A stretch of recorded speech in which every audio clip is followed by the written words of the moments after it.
Salam everyone, welcome back to another episode of Unfiltered. So for today's episode, I have Hannah, Maz, myself, Anam, and Amina. And for today's episode, we're going to be talking about something very serious and a topic that needs a lot of our attention, and unfortunately it's not getting as much attention that it needs, and that is the Uyghur Muslims, and more specifically the concentration camps in China. So the first question I want to ask you guys is, when was the first time you guys heard of this whole situation, whether it be the concentration camps or just whatever's going on with the Uyghur Muslims? So I guess I heard about it very recently, right? Like Yeah. this year. It's kind of like, I feel like a lot of us, right? Mm-hmm. Whether it was social media, like Instagram, Facebook, a little bit on the news, Yeah. but never really and I didn't realize until after I kind of did some more research into it that this has been a thing since like 2017, right? Yeah. So no, those are kind of just like the social media outlets is what kind of how I found out about it, or I guess learned about it. That's actually really interesting that you mentioned like the news and how like we hadn't known that it was happening until 2017 because I didn't know, or since 2017 because I didn't know either. Mm-hmm. Like I really thought it was something that had only been happening for a couple of months, and that was only because I started seeing it all over my timeline and Yeah. everyone was sharing posts and stuff. But then when I went to go do research online, I found like I wasn't really seeing any credible news channels or anyone big like broadcasting it or talking about it. It wasn't until like very recently that I started Mhm. finding like more available information. Yeah. And like when it really kind of blew up and Yeah. everyone kind of knew about it. But how about you, Amina? When did you start hearing about it? I actually heard about it in 2018, so I've been Yeah. following it for a really long time. But at the time when like I heard about it, there was very little news. Mhm. That was actually when, I guess 2018 was when they had kind of gotten confirmation that it was real. Mm-hmm. Because even though I'd known about it for a long time, I still had people coming up to me as early as a couple weeks ago saying that this was not real. Yeah. That the entire crisis was like a form of anti-Chinese propaganda or something like that. And I don't know, it was really concerning that somebody was telling me that it was fake, because it's just like we've seen interviews with people that have survived these camps and like family members of people who are still like in these camps. And so it's kind of just like, it's hard to Mhm. understand why somebody would say that. Do you think China did like a I guess like a good job of playing it off as if it was like nothing? I mean, obviously, if this has been going on as early as 2017, and honestly, from the research that I've done, I think this has been going on even earlier. But if until 2020, maybe late 2019, if this is when we're actually all of us are able to hear it, then I think they did a pretty good job. Again, if this it's been 3-4 years since majority of us are actually hearing about it, so I think it's come to a point now where it's very difficult for them to make excuses and for them to kind of say like, oh, this is just education camps and all those excuses that they're putting out. So, but now it's gotten to a point, and because so many things are happening, like so many people that have either escaped or have been let out of these camps. You know, you see these interviews with these individuals, and they talk about their personal experience, and this is something I actually recommend if you are able to just kind of obviously do your research, but if you're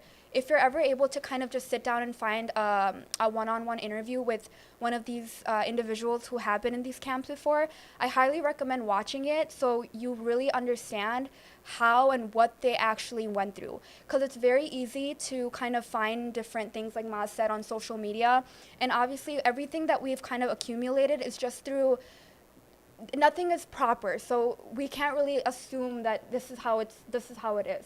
But one thing that really touched me is when I sat down and I kind of found a video that was an interview with someone who was let out of these camps, and just hearing them talk about their experience, like I actually couldn't watch through the whole thing because I started like tearing up because of just everything they were talking about. Like they were translating it for them, but and we'll go through that, we'll kind of talk about that a little later, but it's just, you just can't believe that something like this is actually happening in the world right now. And again, that the fact that this has been happening for so long, and it's still to a point where we haven't been able to express like unity about it and have other people like take it as seriously as other, unfortunate events. It's just like, it's really disheartening. So I mean, what you said about like how it's really shocking to see that this is happening in present time, and touching on what Amina said, like to see like the first I've heard of it again was like a couple of months ago, like 2020. And it's really unfortunate, but it's like the things that we hear that have been happening are almost unbelievable. Like even at a time I was seeing so many posts and so many random narratives, and I was like is this true? I was like is it that bad? Because you think it's 2020, like concentration camps happened and we know of them as something like from years ago, before some of our grandparents weren't even around at that time. You know? And so like seeing that information almost makes you stop for a second and think like, how is this actually happening now? Like how is history repeating itself? Especially because we learn in our social studies classes, in our history classes, like growing up, they say the same thing, like never again, you know, when they refer to like different camps like before, like, and we've learned about other ones like the Armenian genocide, like the Jewish genocide, and like they always repeat like never again, but it's happening again, and it's been under our noses and no one's been talking about it, like we didn't even know. I think part of the problem is that never again is usually associated only with the Holocaust, and people don't like associating anything else with it, because we had the Armenian genocide, we had the Bosnian genocide in the 90s, and then we have the genocide of the Uyghur Muslims. And then let's not forget Rwanda, Sierra Leone, and Somalia. And so this, it might just be like the paranoid person in me, but I think a lot of these are flying under the radars because these are people of color. You know, nobody really seems to care. And then in the cases of like the last three, so the Armenian genocide, Bosnia, and now the Uyghurs, these are all Muslims. And to be honest, nobody really cares about Muslims in the news unless we are the instigators, unless we're the you know, the quote unquote terrorists. And that's like China's whole explanation for why they have these camps in the first place, is because they're trying to quote unquote fight terror. And so they're doing that by rooting out what they call like extremist behaviors. So anything related, that's not considered like okay by the communist government is, you know, something that needs to be eliminated. And so they're systematically eliminating Muslims, which I know that the country is aware that the world doesn't have a good view of Muslims. So like, why would anybody really care that it's like not just Muslims but brown Muslims that are being attacked and slaughtered? So it's like, come on. Because you guys remember Burma a couple of years ago, right? So, and that was horrific. That was, oh my God, like it broke my heart. Like I wrote papers on Burma. And I didn't hear about that until I came to Juma Salah. And they were talking about it, you know, after like we had just finished praying, and they were like, let's pray for our brothers and sisters in Burma. But I hadn't heard anything about it on the news, not on any forms of social media. And so I had to go home and look it up, and just lo and behold. And so, and Burma was only a couple of years ago, and then for that to happen, now the Uyghur crisis, they probably overlapped, but it's really frustrating. It's just ongoing. So I actually wanted the people listening to know, if they don't already, on exactly what these detainees go through in these camps, and I kind of have a short list, and I just wanted to briefly go over it. But obviously there's torture, there's physical torture, there's mental torture, there's psychological torture. They're forced to eat pork, and for those who may not know, we obviously Muslims, we don't consume pork. So they're being forced to eat pork. We obviously don't consume alcohol, and they're being forced to drink alcohol as well. And then it's like women, contests, right? I saw something about like them literally in alcohol drinking contests. It's like they're trying to make a game out of it. People actually take videos of these kind of things and think it's like funny to just it's just like, you know, a game to them. But they're asked to eat pork, drink alcohol.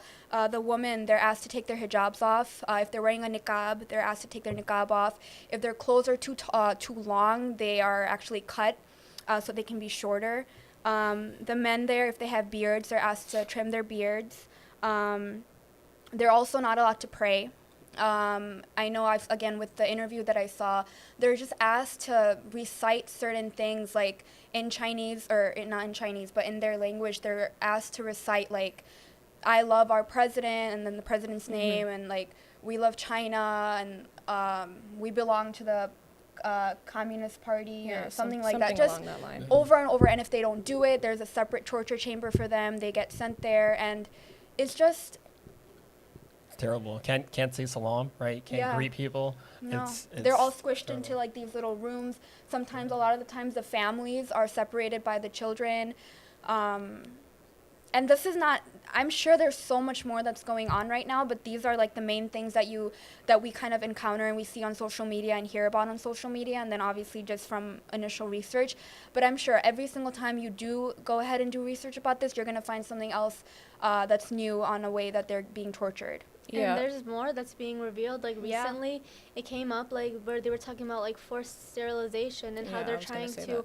genocide refers to like the ethnic cleansing of a group. Mhm. Like they want to get rid of it. They want to stop it right there. Yeah. You know? And so like to try to control like the Uyghur Muslim population through like forced birth control is crazy because like they Yeah. really are trying to wipe out the entire population. Mhm. And essentially in these camps, they're being asked to denounce Islam in its whole. Yeah. Like, they want nothing to do with Islam. They don't want them to even think about the Prophet ﷺ or God or anything of the sort. Like, nothing that even pertains to the religion, which is so Mhm. shocking because you would never think that somebody's belief in a higher power can be so offensive to other people Other to the people. point where they would physically, emotionally, and psychologically abuse them just to denounce that belief. Yeah.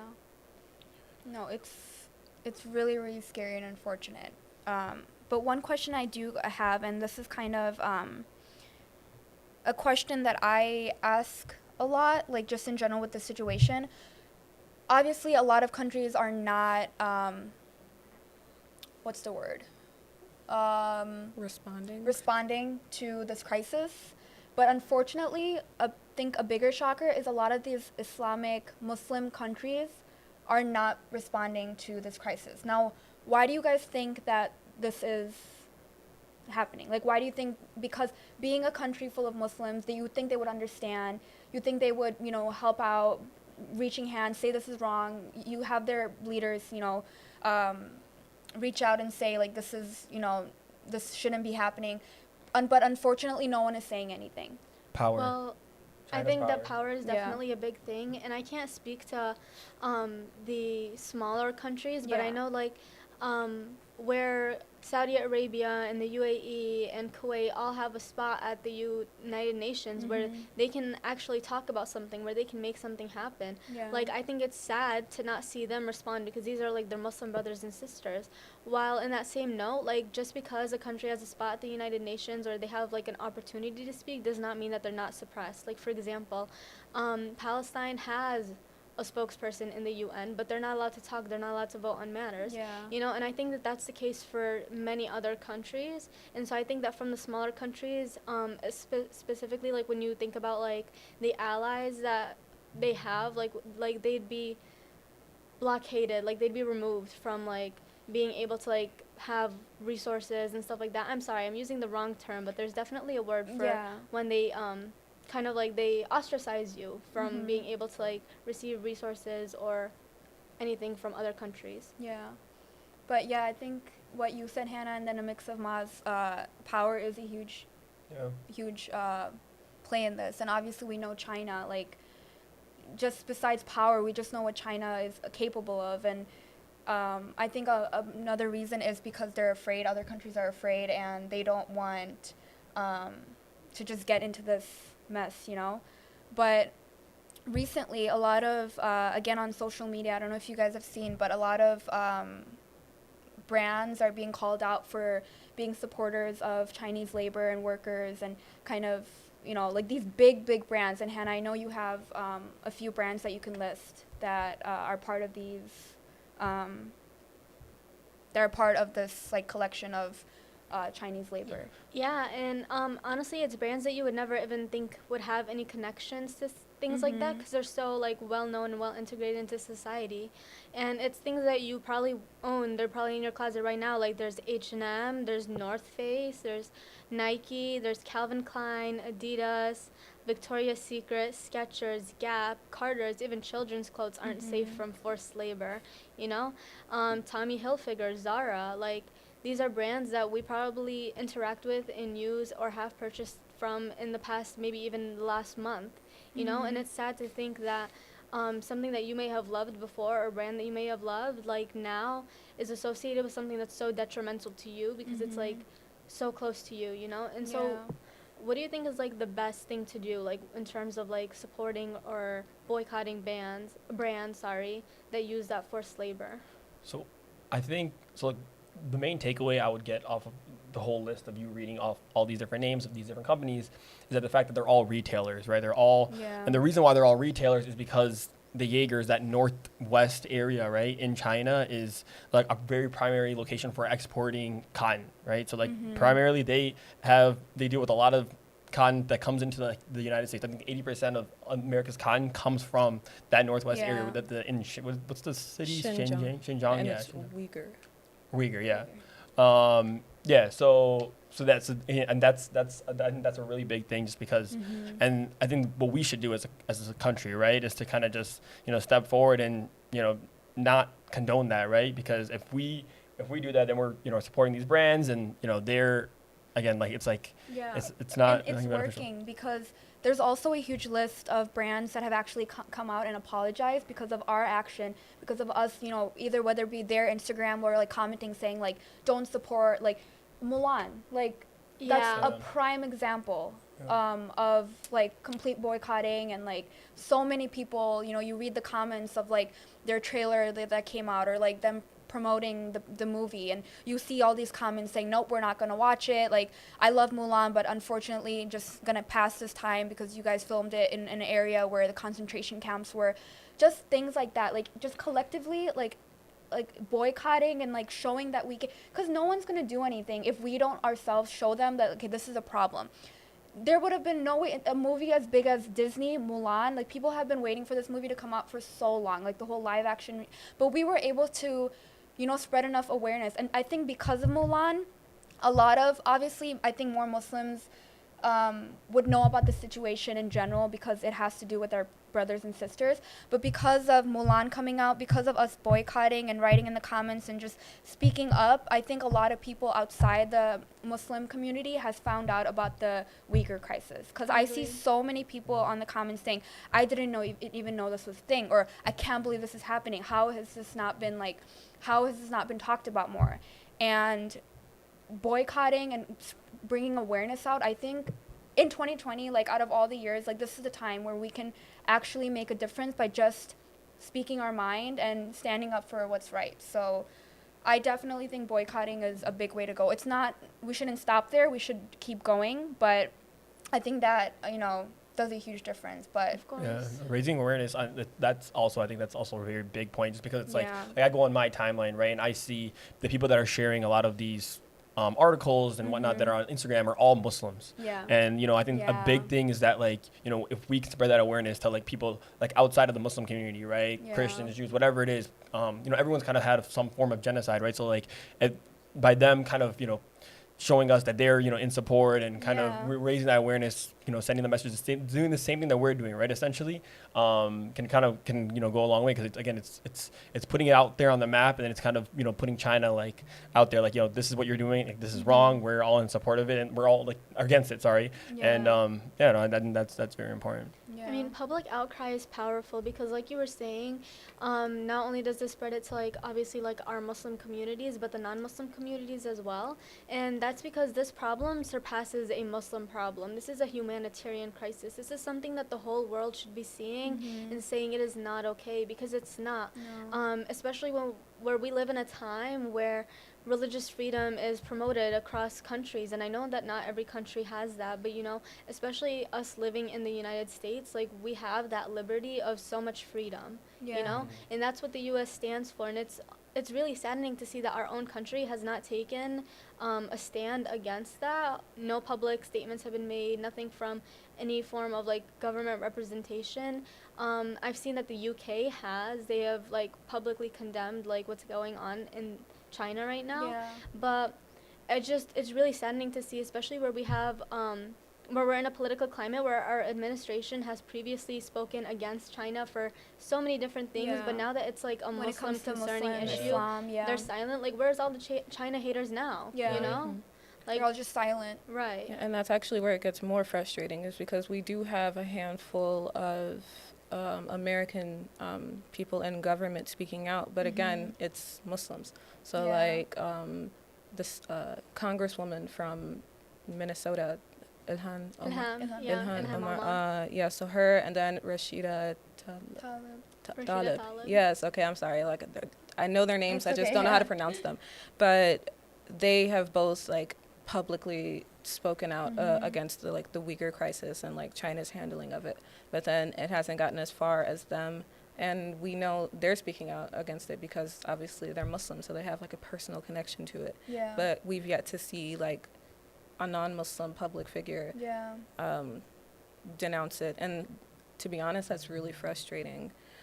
Like, the only news source where I saw anybody talking about the Uyghur crisis was John Oliver. And he's a comedian for the most part, and he's pretty great. But, you know, at the end of the day, not everybody is watching John Oliver. You know, but a lot of people watch, like, World News, Good Morning America. And it's not being talked about, and that's so frustrating. What's scary about that is that Ilhan Omar, like in the past, she's spoken out about subjects that were very close to like Islam herself and her culture and her religion. Yeah. You know, and there was like a big race to get her out of office. Like Trump said, even in his speech, like when he went to Minnesota, he spoke to the predominantly white rally, and he said like, if you don't vote her out, that Somalis are going to, like, everyone in your neighborhood is going to be Somali. And he said that, like, that was a bad thing or that it was dangerous to them. Oh my and God. At this point, it's not even hidden. It's very much blatant that anti-Muslim, anti-POC, like, sentiment is, like, it's common. And it's very blatant in America right now. And so it's scary to think that should she speak out more about that, she is risking her career, you know? And it's like equally scary in that sense that while she loses her career, while she loses her career, we lose our representation of Muslims in like a place like Congress. Which took so long, by the way, to get in the first place. It took forever for us to finally get that representation, and now that they speak towards us, for us, they're being attacked. Yeah, and this isn't the first time for her either. She's kind of like getting used to this uncomfortable spot in the limelight, but she spoke out against Israel's crimes against humanity with Palestine, and everybody called her anti-Semitic. So now it's coming to this thing where any criticism of Israel, however warranted, is considered anti-Semitism. And I feel like Israel should not be like the token representation for all Jews, because they definitely exist independently, like Jews and Israel. And just not being able to like openly criticize someone who you know is doing wrong is like a mark of, I mean, honestly, it's a mark of fascism. But like, so just the fact that she's spoken out against like these serious humanitarian crimes, and she's the one being villainized rather than like the actual oppressors, it is incredibly frustrating, but it's also like all the more reason to keep fighting. But I think on that note, another reason why people are kind of slow to criticize China or slow to talk about concentration camps is because that reminds them of the Holocaust, right? And the Holocaust is an uncomfortable subject. People tiptoe around it. People don't like talking about it. People are very selective with what they say so that they don't come off as anti-Semitic or, God forbid, like pro-Hitler, you know, or the actions of Germany at the time, you know, like they don't want to say anything that insinuates that they may not be entirely against that. And so people compare often, like, people I've seen in posts and stuff, like people have been comparing the Holocaust to what's going on now. And while I don't think that what happened with Germany and the Jewish people is supposed to be like the spokesperson or the representative for Holocaust at all, I think that we need to start putting together, like, as a society, like, yes, subjects are uncomfortable because they are. Genocide is uncomfortable, you know? The Holocaust was uncomfortable because when we see something where other human beings, like ourselves, are being attacked, it is uncomfortable because we wouldn't want it to be us. Of course. And so instead of shying away from the subject or kind of avoiding it because it's hard to talk about, we need to be more active with talking about it. So that way it doesn't happen again. When we say never again, we need to actually make it never again. Because it's happened again. It happened with the Serbians and the Bosnians, and it's happening now with the Uyghur Muslims, you know? And so we need to be more proactive in making sure that the statements that we have learned about forever and ever, and what we've condemned since we were born, since we learned about it, since we visited the Holocaust museums, you know? We need to be proactive in making sure that it's not recurring, and it is. Yeah, it kind of just goes back to that thing, is like when they say never again, they usually just mean in reference to specifically the Holocaust during World War II. And the same thing in America, when they say never forget, they're referring to 9/11. And so, like, it seems that people are not able to, like, separate the two, because, like, since the Holocaust in the 40s, there have been several. It's just that all the other genocides and ethnic cleansings that have happened since the Holocaust have all been against brown people. Like, that's the only major difference, is like the Holocaust, and I guess arguably the Armenian genocide is the last time that it was like European people who were being attacked. It was like the Serbians and the Bosnians, like that was oh my god, yes. And then in that case, yeah, they were European, but then they were Muslim, so they were still like tainted in a way, and that just kind of I mean, so you brought up the never forget, right? 9/11.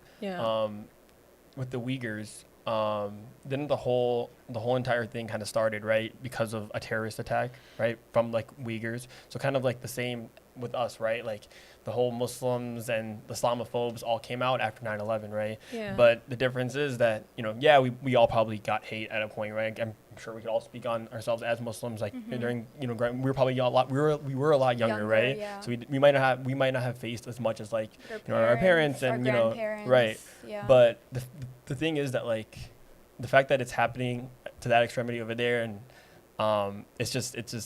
that can't be a thing, and like it didn't happen here, and like we shouldn't be okay with it happening over there, basically. Exactly. Right? Yeah, and then the thing about 9/11 is like they're always like never forget, but then, you know, we lost over 2,000 people in 9/11, but then they went to the Middle East and they've killed over 58,000 Muslims. So it's just, I don't know. For me, it's a little frustrating because, yes, there was, in 2014, there was like a quote-unquote terrorist incident. And I don't know if it was a Uyghur specifically, but it was a Muslim. But it was like a knife attack, so like somebody stabbed someone.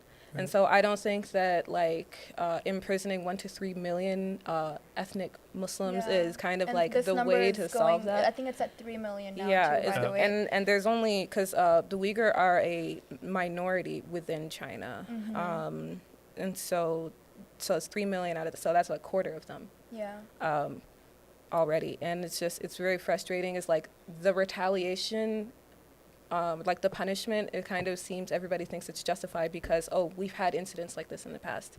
But like, if you look at the odds and look at the scale of like what you've lost versus what you're doing to them, what they've lost, and it's very like uneven. And that brings up an interesting that's an interesting conversation to have, because even in the U.S., like, or I mean, even apart from the U.S. too, like if you look at like France, for example, they have like their quote-unquote terrorist attacks, you know, but it'll be incidents of teenagers like in gangs, like with gun violence, you know, but then they'll label it a terrorist attack when it's an Arab or a brown kid, you know, and that's a society where racism is very ingrained in French culture and their society as a whole. Like, even like when you visit, like there's so many people that I know that have visited that have said that they experienced blatant racism there, you know. And then in America, where it is almost immediately we hear like there's been a terrorist attack and we just know that it's going to be a Muslim or somebody that's a brown person, associated with like Islam the Middle East, like South Asia, or you know, Islam as a whole. And that's actually really sad to think that that Muslims have been labeled terrorists, and we have been experiencing like discrimination and hate for so many years, specifically post 9/11, when in reality, like when you think terrorist, you picture like this person, you picture like Osama bin Laden-esque like face, you know? Right. But in America, statistically, more terrorist attacks as recorded by the FBI are done by white people, by alt-right groups, you know? And so you don't picture an extremely conservative Republican white man committing when a you domestic hear, like, terrorist, or, you don't. And so you think of Muslims, and so that's really dangerous to all of us, and hopefully not our future generations, but worldwide, like Muslims have been associated with this thing this horrible thing called terrorism, which makes almost like all the incidents and all the hate and all the aggravations against Muslims justified. Yeah. Because we commit crimes, so it's fine if crimes are committed against us. Yeah, my mom had to change her name after 9/11. Really? Yeah, because she had it hyphenated, like with her maiden name, which was Ali, but then her married name was like Ali Williams. And so then after 9/11, she took the Ali out of her name. And then my uncle, he did not have that choice because his name was Abdul Rahim Ali. So he kind of just had to get creative. But both him and my mom were eventually laid off, like a little bit after 9/11. My uncle, especially because he was like, you know, very connected to his faith at the time. He used to like pray at the downtown Islamic Center. And so it's like little, I wouldn't even call it a microaggression at that point. It's like just overt aggression. Yeah. And it's just like, I feel like a lot of these things have been able to like fly over people's radar because of just how like anti-Muslim the world is. It's like, it's really easy to just look the other way when you're like, well, you know, they're terrorists and they've killed a lot of people, so why should we care that, you know, they're the ones being hurt or assaulted or killed? Like, the Bosnian genocide is literally one of the most horrific, terrifying things. Like, the kids that I went to school with at MCC, their parents were all survivors of the Bosnian genocide. Oh my God, I'm gonna start crying. Wow. But they, and so that's why a lot of them were born in like Germany and Switzerland, is because they were all born in refugee camps. And so like, whew, okay. It's hard. It's really hard to talk about because it's like, I grew up with these people, you know, and it's just like, oh my God. It's okay. No, okay. It's just like. It's a hard topic to talk about. And you think about like, oh my God, I'm sorry, guys. No, it's okay. Take your I don't time. know, because I don't talk clearly when I cry. No, but take it's your just time. like, these are your brothers and sisters in Islam. Like, I feel like this connection to them.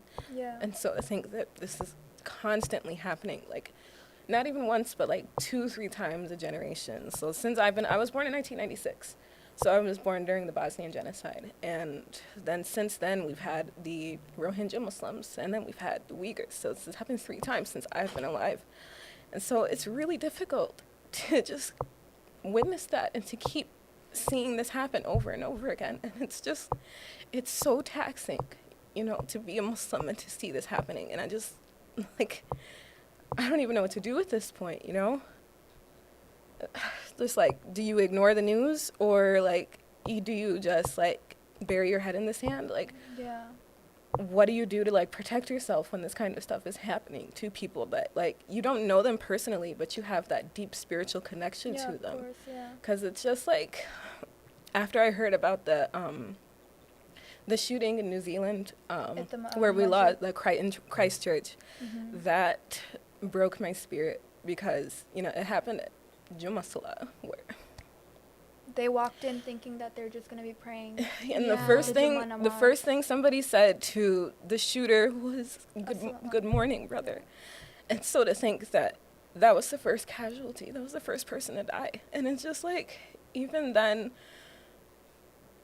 it just feels like people don't care about us. And it's just like, what do we have to do in order to get people to care? In order to get people to see that, like, this is wrong, that we're suffering, and that we kind of deserve that attention, and we deserve to be fought for. Like, what do we have to do? And I was gonna ask you guys that too. Like, posting on social media is one thing, you know, on your story and, you know, all of that and promoting it that way. But unfortunately, that's not gonna fix this. You know, this is not the only way that we should be speaking up about this. And it's difficult because everything that we know so far about the situation is done through just like things that have been leaked or interviews that have been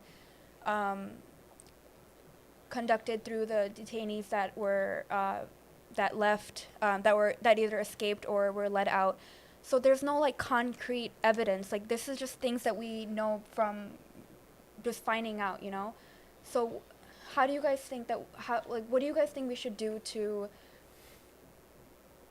I guess, make people Raise believe awareness. that this is a big Yeah. deal, and this shouldn't be just something that you look at someone's story and then you just pass, like, oh, it doesn't have to do with me, so I'm just gonna pass. Like, Well, there's a number of things that we can do. mhm. And especially in a time like this where you feel so passionately about something but the world is quiet, it's easy to feel powerless. But then you can remember that there's power in numbers. You know, the more Mhm. people that you help, you raise awareness to, the more people that you help or you aid them getting involved, you know. Sorry. Education. Yes, the more you educate people. Like, Mhm. for example, do you know that anyone can petition the UN? Anyone can pick up the phone and talk to an advocate in the UN. I did Yeah. not know You know? that, Hannah. Thank you.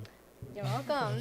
Okay, and so it's like one person calling. If I called the UN, and then Maz called the UN, and then Anam called I'm the UN. about to call up the UN actually Right. right after this. Right I after. think we all So- should call the UN. We Right. should. So if 3 people do it, nothing's gonna happen. You know what? That might go to voicemail and immediately deleted. But imagine if you have thousands of people, just like in the past where we've had situations where we've been passionate about, like, there's been so many protests. There's been so many like social events that have caused like people to get together and like really advocate for something they believe in. Like they've been able to garner change because of so many people doing something, you know? So if Yeah. so many people make these phone calls, if so many people use like the Uyghur Muslim refugee, I'm sorry, there's like a Uyghur Muslim, there's an advocate group for it. We're We'll gonna make find sure to it find and that then we'll name, link it below right? just Yeah. to be accurate and make sure we're And we're spread- plugging the same Yeah. right The right people, right- the right group. the right group. So if so many people reach out to them, if so many people start donating to the refugees, to the people that have escaped, you know, you can start making a change. And it might not be the biggest change, but any it's difference something. is something, Yeah. right? We talked about the whole boycotting aspect as well. Like that's, Mm-hmm. like, you know, I didn't think we listed a couple different companies, but I'm sure there are more, right? So, that's definitely something that I would, you know, also continue. Yeah, money is Yeah. power. Money is If you power. start- Numbers are power. Yeah. If There's you power take in numbers. Sorry. power in Numbers numbers, are right? power. If you take money from brands like, I mean, we'll never take away all of Nike's money, right? Mhm. But if you start affecting these companies and stuff where it hurts them, you know, and that's their pockets financially, they'll have no choice but to change where their supplier is. Instead of getting forced labor now, maybe they can pay their workers in a humanitarian way. And we've seen Yeah. companies like Nike, right? Like come out and, you know, be They're outspoken one of about the things ones that like apologize.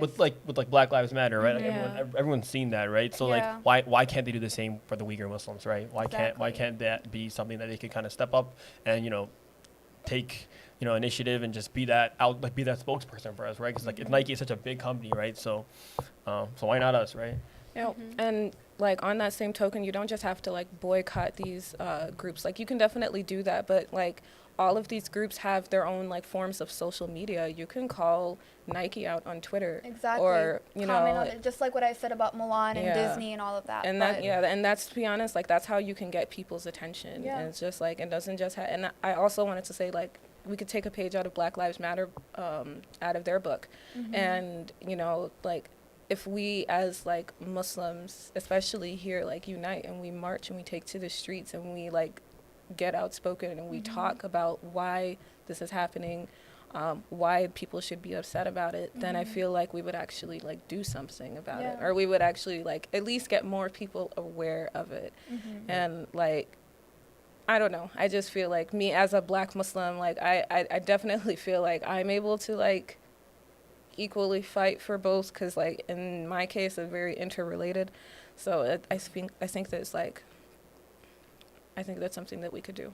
So to wrap up for our viewers, we want to go over some things that you can do to help the Uyghur Muslims. So one of the biggest things that you can do is to contact your senators. You know, that's easy to find. Search it up, contact your senators, and urge them to co-sponsor the Uyghur Forced Labor Prevention Act, which is a bill that's been brought up to try to help stop American companies from associating with the Uyghur forced labor. Another thing you could do is directly boycott these companies that have been using forced labor. You can also sign petitions and support the Uyghur Human Rights Project, which is a very big project in helping the Uyghur Muslims, which provides a lot of resources and have been becoming more prominent in the news. So if you go and search up the Uyghur Human Rights Project online, you'll be able to find so many different resources to help you. You can educate yourself some more by reading the information provided, and you can use direct links to call senators, email senators, and donate to refugees. Thank you, Hannah. You're welcome. But with that being said, we're going to be wrapping up this episode.